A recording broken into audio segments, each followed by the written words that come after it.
Dernièrement, oui, mais la demande originale remonte à 2 ans, dans la même catégorie qu'on appelle partenariat territorial. J'avais fait la demande il y a 2 ans. Ça n'avait pas fonctionné, mais on m'avait encouragé à resoumissionner parce que la demande, de ce que j'en avais compris, avait été quand même bien appréciée. Je m'étais dit, bon, on va se réessayer, on n'a rien à perdre. Puis effectivement, cette année, ça a fonctionné. On m'a accordé une bourse. Et cette bourse va vous servir à préparer un album?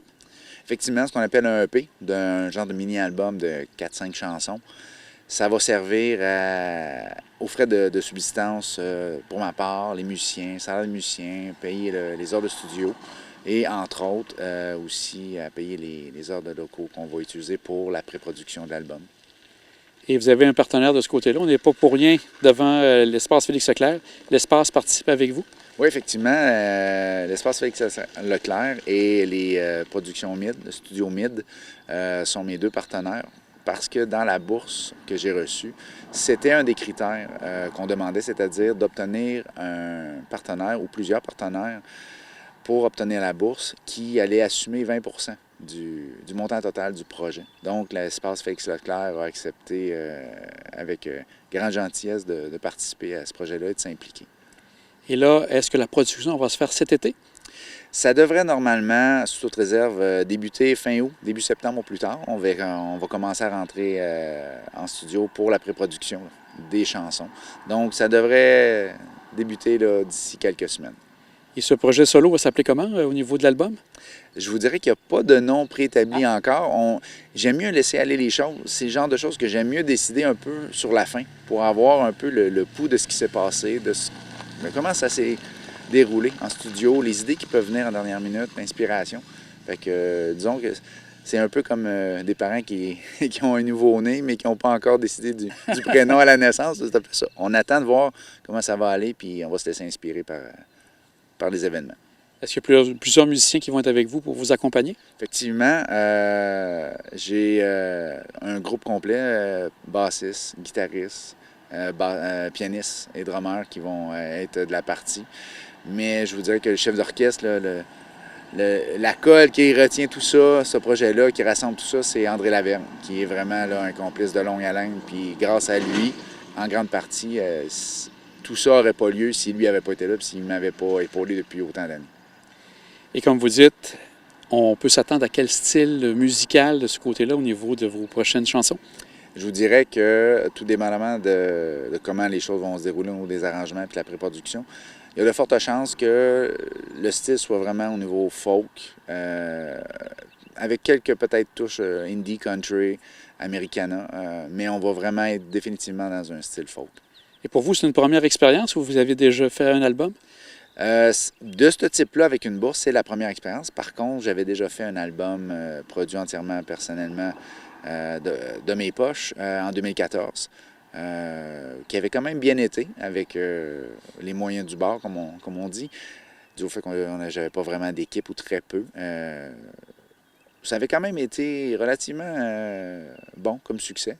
Donc, on va essayer de peut-être cultiver là-dessus ce succès-là pour essayer d'aider le EP qui s'en vient pour être poussé le plus possible. Et pour vous, est-ce que c'est un rêve qui se réalise, enfin, de réaliser un album comme vous le désiriez? Oui et non. Je vous dirais que j'ai passé l'âge d'avoir ces rêves de grandeur-là. Je suis réaliste dans le fait que j'ai plus 20 ans pour faire ça non plus. Par contre, ça reste un rêve dans le sens où c'est toujours agréable d'être reconnu et de voir que ce qu'on fait semble être apprécié et de qualité.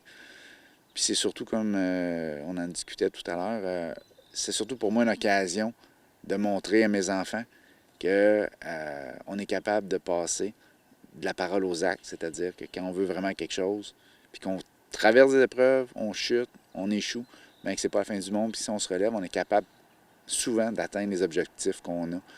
Puis si je peux leur démontrer ça par l'action, bien ça, je vous dirais que c'est le plus important tant qu'à moi. Vous avez commencé justement à avoir le plaisir de jouer de la musique. Ça a commencé tout jeune ou c'est assez récent? Non, ça remonte à longtemps. On recule pas mal loin en arrière. Ça a commencé dans mes années au secondaire 2, 3, 4. J'ai fait de la musique avec des amis à l'école. Puis, petit à petit, Un groupe s'est formé, on a écrit rapidement nos premières chansons. Moi, je viens d'Estrie, donc on s'est développé beaucoup en réseau là. On a été relativement connus avec le groupe. Puis ça a fait en sorte que ça m'a mené vers les études en musique. De fil en aiguille, ça a toujours été là, ça a toujours resté. Il y a eu des hauts, des bas.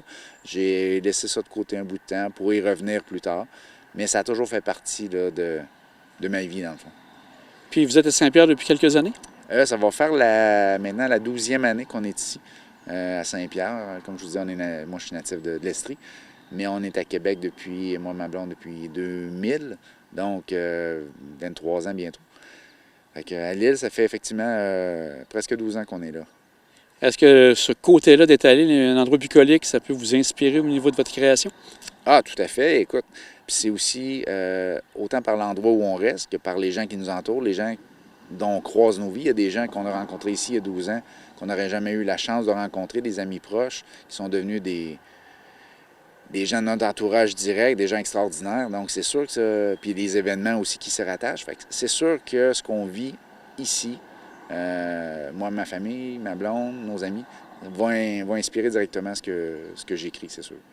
Être artiste, est-ce que c'est votre seule occupation ou vous avez autre chose pour pallier aux besoins quotidiens? Non, disons que, disons que les besoins quotidiens familiaux coûtent cher. La vie coûte cher comme tout le monde, donc c'est ça. Non, je fais ça à temps partiel. J'ai un autre emploi au gouvernement du Canada, donc j'ai la chance d'avoir un emploi qui est stable.